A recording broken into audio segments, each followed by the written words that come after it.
Hi. I found these metal detecting, and they give me superpowers.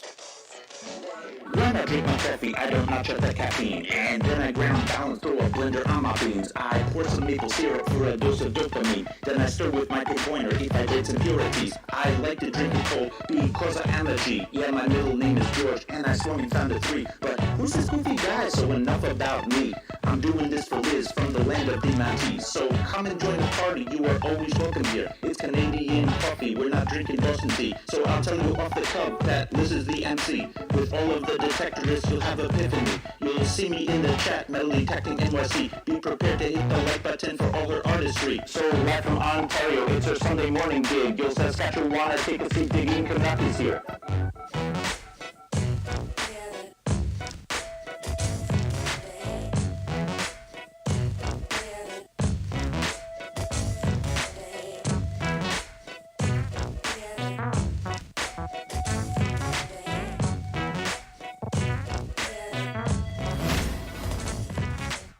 Oh my goodness. Welcome to the show. My name is Liz. This is Coffee with Liz. Every other Sunday morning, I have a casual conversation with one of your favorite YouTubers, and today is no exception because in a few minutes, I will be chatting with Phil Myers from Myers Metal Detectors in Tampa, Florida. Oh my goodness. If that is something that gets you all excited, please consider subscribing to the channel so you do not miss out on any conversations, live streams, videos, and that sort of thing. And while we are at it, everyone, before we get the show started, please take a second. Doesn't even take a second. Hit the like button on this stream. It not only helps the stream to rank a little bit higher, but just one day we might be suggested on someone's homepage, and how cool would that be? It would be really, really cool.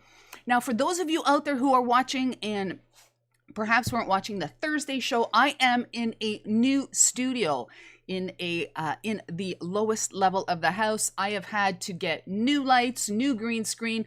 The lighting situation down here is leaves a lot to be desired. So I kind of look like I'm probably too much lighting, but I promise I will straighten that out soon, and things will go. We'll see. All right. So as I do every day, I have to say hello to everyone in the chat, because if you weren't out there, I would not be here, or if I was here, I would be chatting to nobody, and that is no fun. So I am going to scroll up the list and say hello to each and every one of you, because I figure if you're taking time out of your day to say or to join us, then the very least I could do is say hello to you. So right on. Danny Brower was the first person in the chat this morning. Danny, thank you so very much. Metal Detecting Official, hello and thank you. All the way from Indonesia. Connect Nation is truly international. Right off the bat, we have someone from Indonesia, so right on. Treasure Talk is in the house. I do believe that is Jeff. Jeff, thank you so much for joining. Me name's Deadpool. And Deadpool asked me to salute, so here you go. Right on, Deadpool. Right on. Finding Alabama. Hello to you as well. Corey Jones is here. Larry Griffith is here. Frederick Romano also in the house. Wow, I really look pale this morning. Oh my goodness. I'm going to have to lower the brightness a little bit. It will get better. I promise. The lighting situation, I'll figure it out one of these days. CBI Digging It also in the house. Good morning to you. Lisa P is in the house. Lisa, thank you so much for joining. Oh my goodness. Jeremy is in the house exploring with Nug. Jeremy, I'm going to make a personal request to you right now. And everybody that is here as well is my witness. Now, Jeremy, if you have any sort of pull whatsoever with my friend Nuggetnoggin,